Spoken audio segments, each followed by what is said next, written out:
Hola Kulers, hola Madridistas, Futbol kanalındasınız, xoş gəlmisiniz. Bugünkü məclisə Realdan Barsadan danışırıq, həmişə olduğu kimi. Neyini, başlayaq. La Liga 12-ci tur Barcelona Celta səfərinə yollanmışdı, Real Madrid isə Rayo səfərinə yollanmışdı. Yadınızdadırsa, ötən podkast çəkilişində bildirmişdik ki, həm Real Madridi, həm Barcelonanı çox çətin səfər oyunları gözləyir. Çünki hər iki komanda oynayacaqları rəqiblərə qarşı son illərdə bir o qədər də yaxşı performans sərgiləyə bilmirlər. Əsasən Real Madrid Rayo səfərində çox uğursuz olur.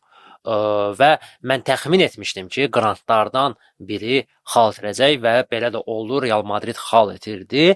Amma düzün desəm belə gözləmirdim. Mən oyunun bol qollu olacağını düşünürdüm və hesab təxmini də bildirmişdim ki, 1-1 və yaxud 2-2 ola bilərdi. Amma nədənsə belə olmadı. Bəli, bərabərlik oldu, amma komandalar belə qərara gəldilər ki, həmin gün qol səsi eşidilməsin. Ona görə 0-0 hesab bitdi. Real Madrid deyim ki, belə möhtəşəm oynadı, yox, amma Rayonun qapısında təhlükəli epizodlar yaradırdı. Rayonda bir-iki təhlükəli epizod olmuşdu ki, Courtois Real Madridi xilas elədi. Açıq danışacağam, oyuna baxmadım.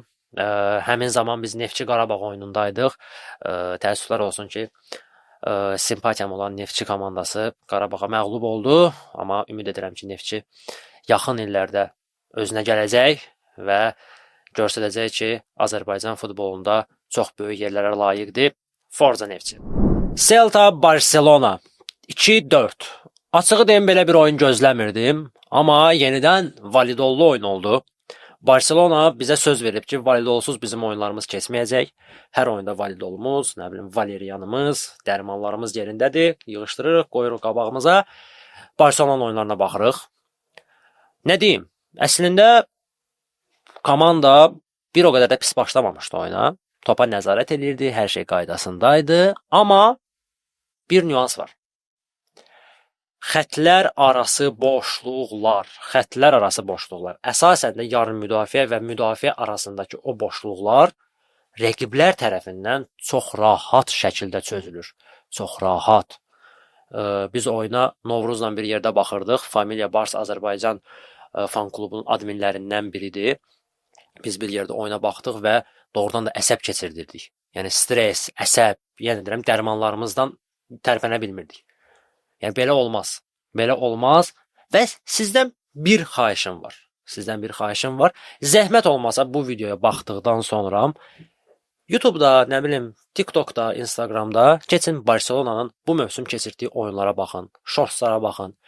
Baxın görün rəqiblər Barcelona'ya necə qol vururlar. Baxın və görün. Görəcəksiniz ki, demək olar bu mövsüm Barcelona'nın buraxdığı qolların 80% eyni qol tipidir. Eyni qoldur. Əminliklə bunu sizə deyə bilərəm.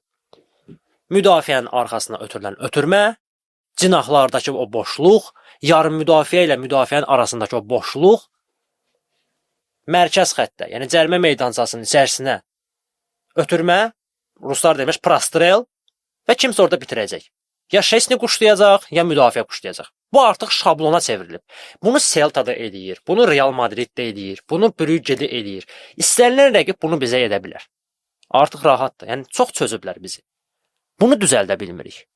Və Flick həmişə olduğu kimi deyir ki, biz öz futbolumuzdan geri çəkilən deyilik və yüksək blokla oynayacağıq. Əslində bu yüksək blok deyil. Bu hiper yüksək blokdur. Yəni belə yüksək blokla oynayan komanda mən son illərdə görməmişəm. Ötən mövsüm bu keçirdi. Inigo Martinez'in sayəsində, komandanın ruhu sayəsində bu keçirdi. Amma hal-hazırda demək olar keçmir. Özünüz də əgər oyuna baxmışdınızsa, gördünüz ki, Barcelona qol vuran kimi ardınca Celta qol vururdu və Celta, açıq deyəcəm, birinci hissədə çox gözəl oynadı. Bəli, müdafiədə səhvlərə yol verirdilər, amma hücumda Celta çox kəsərli idi. Amma Celta'nın ən böyük problemi ikinci hissəyə güclərini saxlaya bilməməsi oldu. Celta daha ağıllı davransaydı, daha rasional futbol oynasaydı, Barcelona üçün çox çətin olacaqdı bu oyun. Birinci hissədəki göstərdiyi oyunu ikinci hissədə göstərə bilsəydi Celta, bəlkə də Barsa bu oyundan qalib kimi ayrıla bilməyəcəkdi. İkinci isə demək olar Celta heç nə edə bilmədi. Barselona topu götürdü öz nəzarəti altına və Lewandowski-nin sonuncu, yəni 4-cü qol vurduğu qol ilə oyuna öz nöqtəsini qoydu və söhbəti bağladı. Yeri gəlmişkən Lewandowski-nin 4-cü qolu fizika qanunlarına xas olmayan bir qol idi. Adam boş qapını vura bilmir. Təkbətəki vura bilmir. Gəlib elə qol vurur ki, mən yəni xiyar oluram da açıq-aşkar. Yəni mən dəli oluram ki, bu adam nə edir? Lewandowski hat-tricklə yadda qaldı. Qoca qayıtdı. Amma yox, mən Lewandowski-ni tərifləməyəcəm və yox pisləməyəcəm. Mənə həmişə səhv anlayırlar. Mən bunu 80 dəfə demişəm, 90 dəfə demişəm, nə bilim, milyon dəfə demişəm, amma görürəm xeyri yoxdur dostlar. Qardaş, mən Lewandowski-ni pisləmirəm. Lewandowski elit hücumçudur. Lewandowski futbol tarixinə gəlmiş ən güclü, nə bilim, 5-10 hücumçudan biridir. Yəni möhtəşəm hücumçudur. 700-dən çox qolu var adamın. Mən onu necə pisləyə bilərəm? Mənim dərdim tam başqa şeydir. Siz məni başa düşə bilmirsiniz. Adam yaşlanır, qocalır. Bu təbiətin qanunudur. Bunu dərk eləyin. Yəni bu adam yaşlanır və hal-hazırki fiziki durumu, hal-hazırki fiziki vəziyyəti onun yüksək səviyyədə oynamasına mane olur. Və Barsa səviyyəsində oyuncu deyil. Hal-hazırda Barsa səviyyəsində oyuncu deyil. Yəni bunu demək istəyirəm mən. Siz bunu ümumən başa düşürsünüz. Elə bilirsiniz ki, Lewandowski-ni mən adam yerinə qoymuram, soxub çıxarıram. Elə deyil axı. Hal-hazırda Lewandowski-ni apar qoy Superligaya, Fenerbahçe'nin heyətinə, Beşiktaşın heyətinə, bəlkə də mövsümə 30-40 qol vurar orada. O səviyyədə oynaya bilər o adam. Nə bilim, aparaq onu Fransa çempionatına, Hollandiya çempionatına, orada bəlkə partladar. Amma İspaniya çempionatına, La Liga səviyyəsində deyil, Çempionlar Liqası səviyyəsində deyil dostlar. Belə dostlar, çox bu oyun haqqında danışmaq istəmirəm. Bəzi nüanslara toxunacam. Biraz səbirli olaq. Belə, klub futbolu hələ ki dayanır və milli fasilələrə yollanırıq və Real Madrid ilə xal fərqini 3-ə endirməyi bacardıq. Artıq xal fərqimiz 3 xala düşdü. Realın xal itkisindən Barselona maksimum dərəcədə yararlandı və mübarizə qızışır və milli fasilədən sonra Camp Nou-ya qaydırıq. Bilbao ilə oyun deyilənlərə görə Camp Nou-da olacaq. Hələ də gözlərimə inana bilmirəm. Hələ də inana bilmirəm ki, axır ki, o gün gəlib çatdı. Alleluya. Aha, milli fasilələr başladı və Real Madriddə zədəlilərin sayı da artdı. Tchouaméni, Courtois və Valverde zədə səbəbi ilə 2 həftə meydanlardan uzaq qalacaqlar və təbii ki, milli komandaya qoşulmayacaqlar. Bu maxinasiyaları əslində təkcə Real Madrid eləmir. Bunu Barsa da eləyir. Boynuma alacağam. Bunu istənilən top klub eləyir. Çünki top klub deyir ki, mən bu oyuncuya maaş verirəm. Mən bu oyuncunu saxlayıram. Mən bu oyuncuya hər şey edirəm. Bu adam gedir, millidə oynayır. Zədələnir, gəlir üstümə 2-3 aylıq olmur. Mənə lazımdır bu. Qoy bir dənə yalandan belə bəhanə uyduraq, oyuncunu göndərməyik. Həm tituldan oluram, həm mübarizələrdən kənar qalıram, həm də pulum gedir.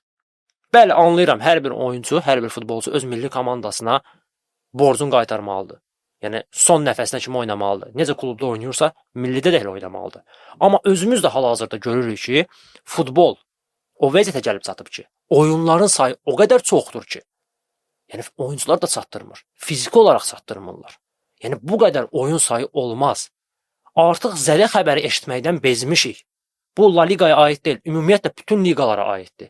Zədəlilər, o zədələndi, bu zədələndi, onun dizində problem var, bunun qasığında problem var, onun problem var. Olmaz belə. Yəni klubları da qınamıram. Sadəcə olaraq onu əlavə eləmək istəyirəm ki, Real Madrid mediası, Real Madrid cəbhəsi özü belə şeylər eləyəndə sakit durur, susur, bunu qabartmır.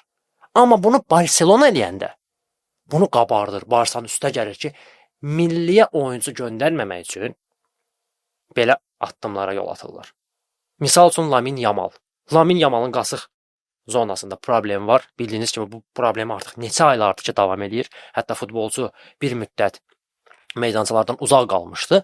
Amma qayıtdı və həkimlər deyirlər ki, Lamin Yamalın vəziyyəti 50-50-yədir. Əməliyyat da oluna bilər, olmaya da bilər, müalicə ilə sağala bilər. Amma həkimlər məsləhət görürlər ki, Lamin Yamal əməliyyat olunsun. Amma futbolçu bunu istəmir. Futbolçu istəyir ki, müalicə əsasında sağalsın və zədəsini bərpa eləsin. Buna görə də Lamine Yamal İspaniya millisinin düşərgəsindən geri qayıtdı. Artıq Lamine Yamal Barselonadadır və həkimlər tərəfindən yoxlanılır. Ola bilsin ki, Lamine Yamal əməliyyat olunsun. Və bu əməliyyatdan sonra Lamine Yamalın bir ay yarım meydançalardan uzaq qalması gözlənilir. Transfer xəbərlərindən bunu deyə bilərəm ki, Barselona Arsenaldan Martin Odegaardla maraqlanır. Kaş maraqlanmaz olardı. İndi Odegaardın əməyini aşağılamaq istəmirəm, onu pisləmək istəmirəm, amma Odegaard mənə görə hal-hazırda Barsaya uyğun bir yarım müdafiəçi deyil. Okey, yəni APL-də oynayır. O təzyiqdə oynaya bilirsə, La Liqada da oynaya bilər. Amma zədəyə meyilli olması, biraz xurustal tipli oyuncu olması məni qorxuzur. Çünki artıq heyətdə o tipajda bir oyuncumuz var. Dani Olmo. Neynirəm o tipajda ikinci oyuncunu mən? Barselonaya günümüzdə AMF lazım deyil Barsaya. Barsaya top səviyyəli, arxada oynaya bilən yarım müdafiəçi lazımdır. Pedri De Jong tipində. İndi deyə bilərsiniz ki, De Jongla Pedri də var da, amma onları əvəz edən yoxdur. Onlar tipajda, onlar levelında. Barsada indi yarım müdafiəçi yoxdur. Casado yəni orta statistik yarım müdafiəçidir də. Daha belə deyim, orta statistikdən də biraz aşağıdır dostlar. Yəni gəlin şişirtməyək. Bernal hələ uşaqdır. Yəni Bernal Busquets deyil ki, bu dəqiqə Bernala güvənək, oradan Flick desin ki, De Jong bas bayra, büyündən sonra Bernal oynayacaq. Yəni bu Yaya Toure Busquets söhbəti deyil ya da Guardiola Flick söhbəti deyil. Başa düşdünüz nə demək istəyirəm? Tam başqa mövzulardır. Yəni Bernal gözəl oyunçudur, oradan da perspektiv var, potensial var, amma level olaraq hələ o deyil. Marcus Rashford yayda gələndə hamı bu transferə belə yuxarıdan aşağı baxdı. Belə də, "Vay, bu kimdir la, məzələysən?" Əslində mən də belə pozitiv yanaşmırdım bu transferə. Amma gözləyirdim ki, Rashford nəsə eləyəcək. Çünki Rashford disiplinsiz oyuncu deyil. Rashfordun qanında o disiplin var, o istək var, o əzm var. Sadəcə olaraq düzgün məşqçinin əlində deyildi o adam. Və hal-hazırda düşüb Flick'in əlinə və Flick onun üzərində işləyib və bu özünü göstərir. Okey, razıyam.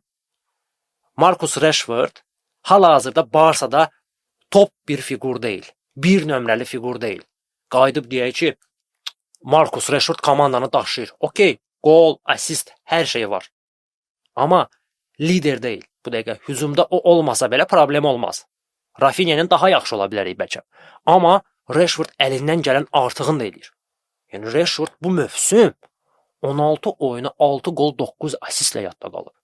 Nəzərinizə çatdırım ki, ötən mövsüm Rashford 41 oyuna 12 gol 9 assistlə yadda qalmışdı. Başa düşürsünüz nə deməkdir bu? Demək olar ki, oyunların sayısı yarı-bayarıdır, amma produktivlik eyni leveldadır, eyni səviyyədədir. Yəni Rashforda buradan təşəkkür etmək istəyirəm. Doğrudan da Rashfordun əziyyəti böyüdü. Son oyunlarda dayanmadan startdadı adam, dayanmadan oynayır. Rafinha zədəsinə görə, Olmo zədəsinə görə əvəz edicisi belə yoxdur və dayanmadan işləyir öz üzərində və günü-gündən inkişaf edir. Ümid edirəm ki, Rashford hələ Barselonaya çox xeyir verəcək və mənim təxminim odur ki, Rashford bu mövsüm 30-35 arası gol plus pas ilə yadda qalacaq. Məncə bir o qədər də pis nəticə olmamalıdır. Dostlar, bayaq dediyim kimi Camp Nou qayıdır. Komanda Camp Nou-da açıq məşq sessiyasına çıxdı. Azarkeşlər önündə, jurnalistlər önündə məşq etdi. Doğrudan da yəni belə kövrəldim mən də o videoları görəndə, çünki Camp Nou üçün darıxmışdıq. Yəni neçə illərdir ki artıq 2023-cü ildən bu yanadır ki biz öz doğma stadionumuza həsrətik. Bəli, Montjuic'də oynayırıq, Barcelona'da oynayırıq, amma Montjuic bizə yaddır. Yəni Montjuic o effekti vermir. Olimpiya stadionudur. Futbol atmosferi demək olar sıfıra bərabərdir. Amma Camp Nou böyük bir stadiondur. Camp Nou orada əfsanəvi hadisələr baş verib. Oranın ruhu var, o Camp Nou-nun əzmi var.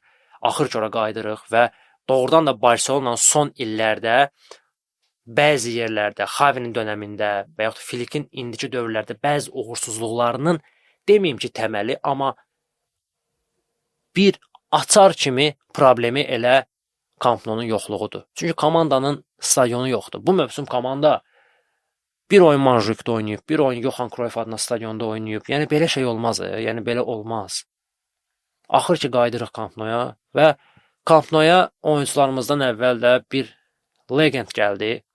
Əfsanəmiz gəldi. Mən o şəkli gördüm, o videonu gördüm. Tüklərim biz oldu. Goat, Lionel Messi Camp Nou-ya qonaq gəlmişdi. Stadionda şəkillər çəkdirdi, video çəkdirdi. Doğrudan da yəni Camp Nou deyəndə ağla ilk oyunçu gəlir. Çünki nə bilim, yəni hər şeyin veribdi o stadionda. Yəni bütün möcüzəvi hadisələr, bütün o ikonik hadisələr Messiyə bağlıdır. Messi ilə çox xatirələri var Camp Nou-nun. Yəni Camp Nou deyiləndə ağlıma Messi gəlir. Okay, mənim ən sevdiyim oyunçu Barça tarixində Iniesta'dır, amma Camp Nou deyəndə ağlıma Messi gəlir. Santiago deyiləndə də ağlıma Messi gəlir əslində. O sırf olaraq onun tək vurduğu qol yadıma düşür. O başqa məsələ. Amma Camp Nou deyəndə də orada ağlıma Messi gəlir. Yəni elə tarixi hadisələr orada baş verib. Məğlubiyyətlərimiz olub. Biabırçı məğlubiyyətlərimiz olub. Böyük qalibiyyətlərimiz olub. Amma o stadion başqa bir əzmdədir, başqa bir abu havadadır. Darıxmışdıq sənin üçün Camp Nou. Viska Barsaya gəldik. Dostlar, mən belə bir fikirlə qarşınıza çıxmaq istəyirəm. Belə bir fikrim var. Gəlin futbolda romantizasiyanın başını buraxaq, okey? Sizdən artıq dərəcədə xahiş edirəm. Futbol türk teleserialı deyil, brazilski serial deyil. Futbol futboldur, idmandır. Bəzən biz futbolda çox aşırı romantizasiyaya gedirik, emosiyalara qapalırıq və buna görə də realistik olan şeyləri, reallığı görməyi özümüzə bloklayırıq. Reallıqlardan uzaqlaşırıq, belə deyim. Dostlar, biz Vuvuzalada qonaq olduq. Biz deyəndə mən Vuvuzalada qonaq oldum. Buradan Samir və Elçinə öz təşəkkürümü bildirirəm ki, məni qonaq kimi dəvət etdilər öz verilişlərinə. Çox maraqlı bir veriliş oldu. İnşallah ki, yaxın günlərdə o veriliş YouTube kanalına yüklənəcək. Siz də əlbəttə ki, bundan məlumatlı olacaqsınız. Orada bir rubrika var, futbol tarixindən sil və orada mənə sual verdilər, Puyol yoxsa Pique. Puyol yoxsa Pique. Dostlar, gəlin belə bir şey danışaq. İkon deyilən bir şey var. İndi bilmirəm, İngilis dilində necə deyilir, mən ikon deyirəm. Əfsanə, ikon, nə bilim, legend. Legend başqadır mənə görə, ikon başqadır. İkon elə bir nümunədir, belə ikon da, yəni budur. Buna bağlıdır, klub buna bağlıdır və yaxud nəsə kluba bağlıdır. Bilmirəm indi necə ifadə edeyim öz fikirlərimi. Mənə görə Carles Puyol Barcelona'nın bir ikonudur.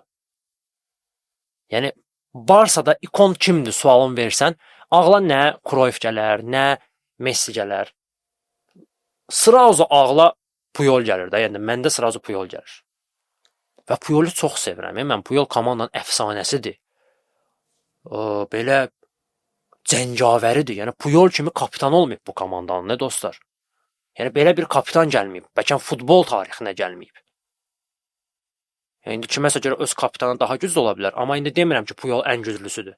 Mənə görə yəni ən azı ən yaxşı 3 kapitandan biri olmalıdır Puyol. Amma əgər bir oyuncu yaxşı kapitandırsa, əzimli belə kapitandırsa, döyüşkən ruhludursa, kluba görə canın verməyə belə hazırdırsa, bu o demək deyil ki, o ən yaxşıdır və yaxud hansısa oyuncudan yaxşıdır. Roy Keane Manchester United əfsanəsidir. Dayaq yarım müdafiəçisi olan bu oyuncu, deməyim ki, belə güclü dayaq yarım müdafiəçisi olub, amma döyüşkən ruhuyla, o aqressiyasıyla komandanın əfsanəsidir. Amma mənə qayıdıb sual versələr ki, tutaq ki, Manchester United oyuncusu, azarkeşləri kim daha yaxşıdır? Roy Keane yoxsa Michael Carrick? Mən Carrick deyəcəm. Amma halbuki Roy Keane daha çox ondan ikondur. İkon olmaq hansısa oyuncudan yaxşı olmaq anlamına gəlmir. Pique Puyol. Dostlar, gedin statistikaya da baxın, gedin araşdırın.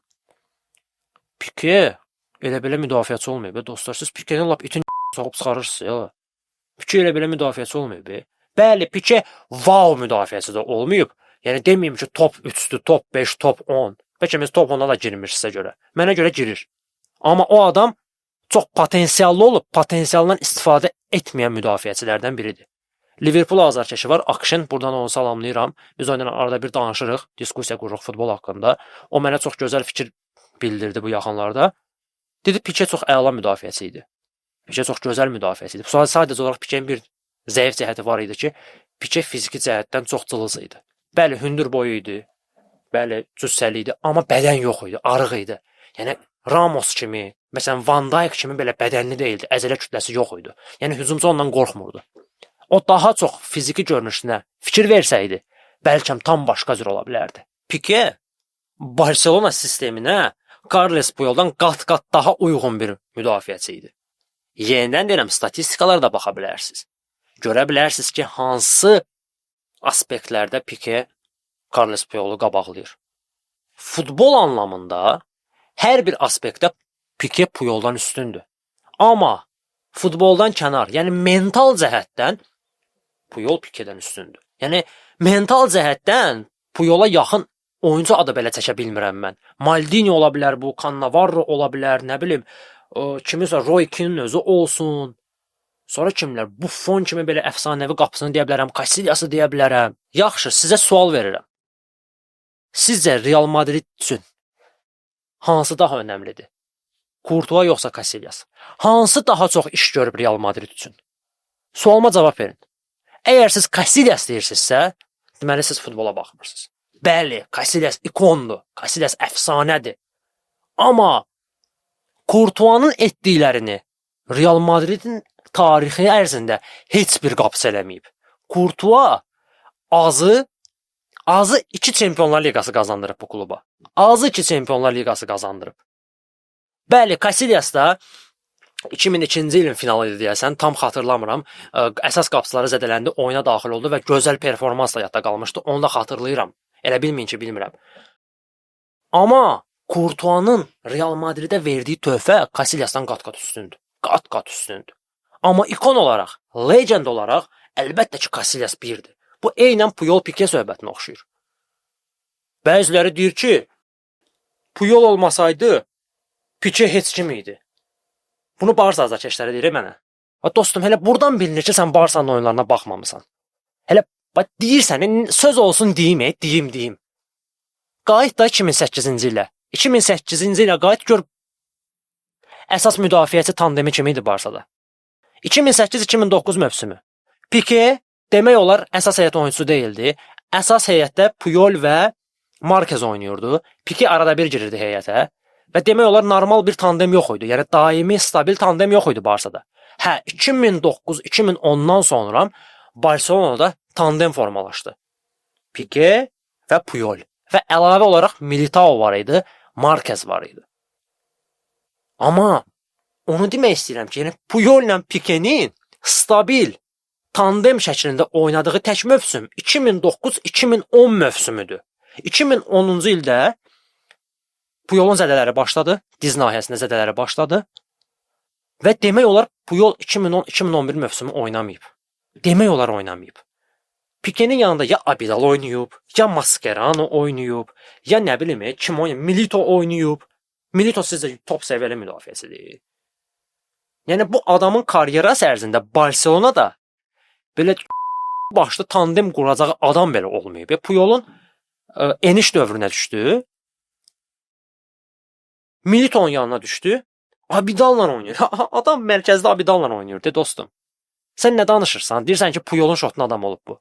Bu nə məntiqdir, bu nə düşüncədir? Heç bilmirsən tandemin kim olub o heyətdə.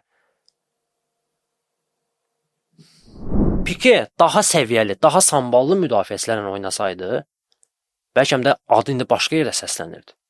Pique 4 dəfə UEFA, 5 dəfə FIFA'nın rəmzi heyətinə düşən adam deyə. Siz nə danışırsınız, qardaş? Siz belə çox belə radikal yanaşırsınız Pique'yə. Özdə Pique Puyol silmiş, hə? Elə deyirlər ki, elə bir Pique cındır zatdı. Pique elə bil, sən necə Krayni zatdı qalıb belə. Pique Barsa əfsanəsidir, qardaş.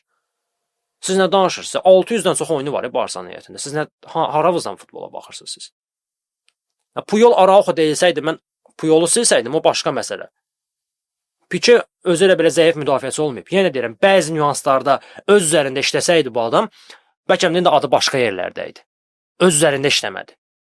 Bir dənə keçin 2017-2018 Pique'nin şəkillərinə baxın. Görün nə vitlədir. Elə müdafiəçi tipi olmur. Adam yəni futbolun başını buraxıb futbol oynamayıb. Yəni o biraz fiziki görünüşünə fikir versəydi, daha biraz cüssəli olsaydı, daha bədənli olsaydı, bu dəqiqə bəlkə bəzilərinin adı səslənmirdi heç. Yəni öz-özünün potensialını məhv elədi o müdafiəçi olaraq. Ağıl, IQ, oyunu oxuma, mövqe seçimi, topu müdafiədən yarım müdafiəyə ötürmək, hücuma çıxarmaq başqa leveldə idi Pikedə. Və bu günə kimi bəzən Pikenin yoxluğu bilinir. Puyolun mental yoxluğu bilinirsə, Pikenin texniki yoxluğu bilinir. Buradan forma təminatçımız olan Fanshop'a öz təşəkkürümü bildirirəm. Bizi belə gözəl formalarla təmin edir və buradan onu bildirmək istəyirəm ki, Adidas 2026-cı ildə keçiriləcək dünya çempionatının formalarını təqdim etdi. Nike hələ təqdim etməyib, bilmirəm nə vaxt təqdim edəcək və siz də əlbəttə ki, sevdiyiniz komandanın, azarkeşi olduğunuz komandanın formasını Fanshop'dan sifariş edə bilərsiniz. Və əsas məsələ, bir nüansa da toxunmaq istəyirəm. Mənə mesajlara da gəlir və kommentlərə də gəlir bu suallar. Bildirirlər ki, Fuad, biz hal-hazırki komandaların formasını istəmirik. 3 mövsüm, 4 mövsüm öncəki formaları istəyirik. Onu biz Fanshop'dan əldə edə bilərik, yoxsa yox? Hamıya əlbəttə ki, cavab verə bilmirəm, üzrlü sayın. Buradan müraciət edirəm ki, bəli, istədiyiniz retro formaları, istədiyiniz digər formaları Fanshop'dan çəkinmədən sifariş edə bilərsiniz. Fanshop, təşəkkür edirəm. Dostlar, məndən bu qədər. Milli fasilələrə yollanırıq. Bir müddət dincələk. Ümid edirəm ki, oyunçular zədə almaz. Bütün komandanın heyəti sağlam olar. İstər rəqib komandalar, istər bizim komandamız. Ona görə Viska Barsa, Viska Kataloniya.